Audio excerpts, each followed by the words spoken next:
Hi friends, శ్రీమాత్రే నమః. ఓం నమ శివాయ. ఓం శ్రీ సాయిరామ్. కన్యా రాశి వారికి అదృష్ట సమయం వచ్చేసింది. ఎంతో కాలంగా మీరు ఎదురు చూస్తున్న 8 శుభవార్తలను వినబోతున్నారు.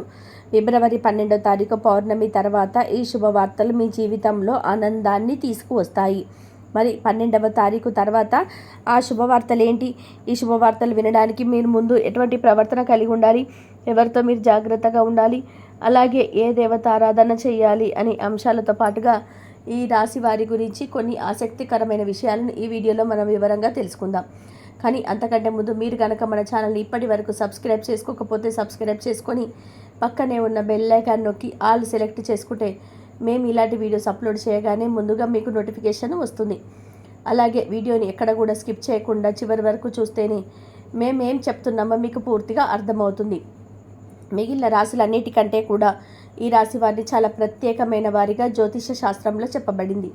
మరి ఈ రాశి వారు ఎందుకంత ప్రత్యేకము అంటే వీరికి ఉన్నటువంటి సహాయం చేసే గుణం, కార్యదీక్షత, కార్యదక్షత, సంయమన పాలన వంటి అనేక అంశాలను కలిగి ఉండటం వలన ఈ రాశి వారు అందరికంటే ప్రత్యేకమైన వారిగా చెప్పవచ్చు.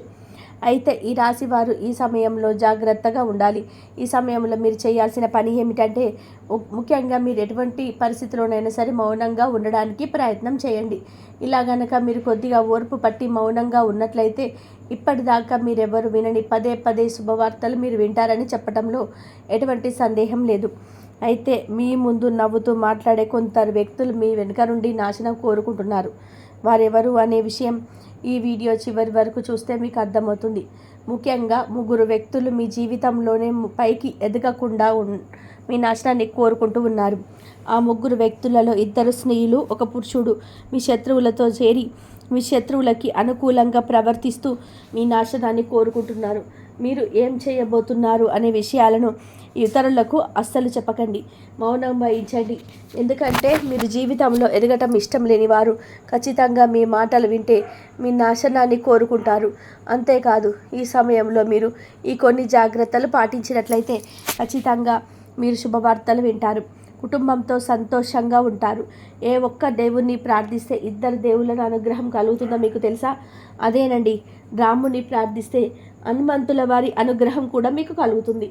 ఇక వీరిద్దరి అనుగ్రహం ఉంటే ఈ రాశి వారి జీవితం 3 పువ్వులు 6 కాయలుగా మారిపోతుంది.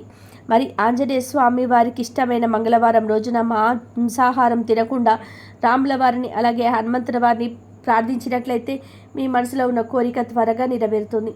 అంతేకాదు ఇలా చేయడం వల్ల రాముల వారు అలాగే హనుమంతుల వారు అనుగ్రహం కూడా మీపై పరిపూర్ణంగా ఉంటుందని చెప్పడంలో ఎలాంటి సందేహం లేదు. ఈ రాశిలో చాలామంది శని దోషాలతో బాధపడేవారు, అంటే ఏలినాటి శని, అర్ధమ శని, అర్ధాష్టమ శని, ఇలా అనేక రకాలుగా శనితో కలిగి ఇటువంటి దోషాల నుంచి బయటపడాలి అంటే మంగళవారం నాడు ఆంజనేయ స్వామి వారిని విశేషంగా పూజించాలి. మరి ఇటువంటి పూజ చేసేటప్పుడు మాంసాహారం తినకుండా చేస్తే విశేషమైన ఫలితాన్ని పొందుతారని పండితులు చెప్తున్నారు. ముఖ్యంగా ఉదయాన్నే అంటే భోజనం చేయడానికి ముందే పూజ ముగించుకోవటం మంచిదని తెలియజేస్తున్నారు. అయితే ఈ వీడియోను చివరి వరకు చూస్తేనే మీరు చేయకూడని తప్పులతో పాటుగా ఏ వ్యక్తులతో మీరు దూరంగా ఉండాలి అనే అంశాలు మీకు వివరంగా తెలుస్తాయి. అలాగే వీడియో నచ్చితే లైక్ చేసి మన ఛానల్ని సబ్స్క్రైబ్ చేసుకోవడం అస్సలు మర్చిపోకండి. ఇక రెండో తప్పు మీరు చేయకూడదు ఏమిటి అంటే మీరు కోపాన్ని అదుపులో ఉంచుకోవాలి.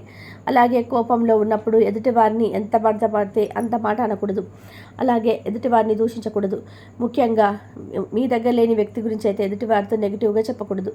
అలాగే వాడకూడని పదాలను వాడుతూ ఎదుటి వాళ్ళని దూషించడం మానుకోవాలి. ఎప్పుడైతే మీరు వాడకూడని పదార్థాలు వాడతారో అది ఇంట్లో కానీ సంస్థలో కానీ ఇరుగు పొరుగు వారితో కానీ ఎక్కడైనా సరే ఇటువంటి పదాలు వాడినప్పుడు లక్ష్మీదేవికి ఆగ్రహం కలుగుతుంది, మిమ్మల్ని వదిలి వెళ్ళిపోతుంది. అప్పుడు మీరు పేదరికం అనుభవించవలసి వస్తుంది. ప్రత్యేకించి ఈ సమయంలో మౌనంగా ఉండాలి. ఈ జాగ్రత్తలు తీసుకుంటే కనుక ఈ రాశి వారు ఈ సమయంలో శుభవార్తలను ఖచ్చితంగా వింటారు. మీరు అనుకున్న పనుల విజయాన్ని కూడా సాధిస్తారు. మిమ్మల్ని ఎవరైనా రెచ్చగొట్టినా సరే, అనుకూడని మాటలని మిమ్మల్ని ఆపేక్షపరిచినా కూడా మీరు ఈ సమయంలో మౌనంగా ఉండటం వలన అనేక ప్రయోజనాలు పొందుతారు అనడంలో ఎలాంటి సందేహం లేదు.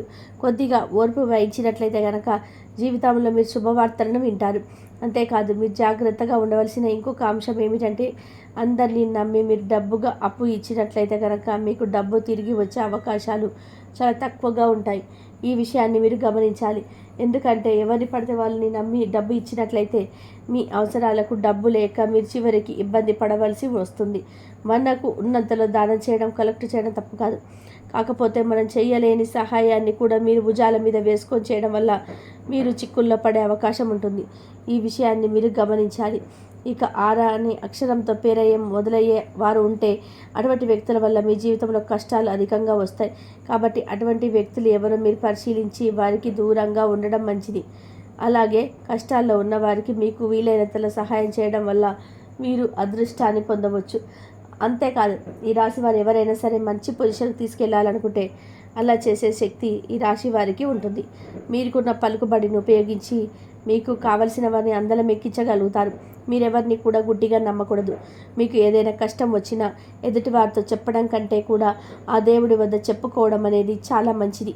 అంతేకాదు, ఒక రకంగా దేవుడి దగ్గర చెప్పుకోవడం వలన కూడా మీ కష్టాలను దేవుడు విని వెంటనే తీరుస్తాడు. ఎందుకంటే ఈ సమయంలో మీకు దైవ బలం కూడా అండగా ఉంది.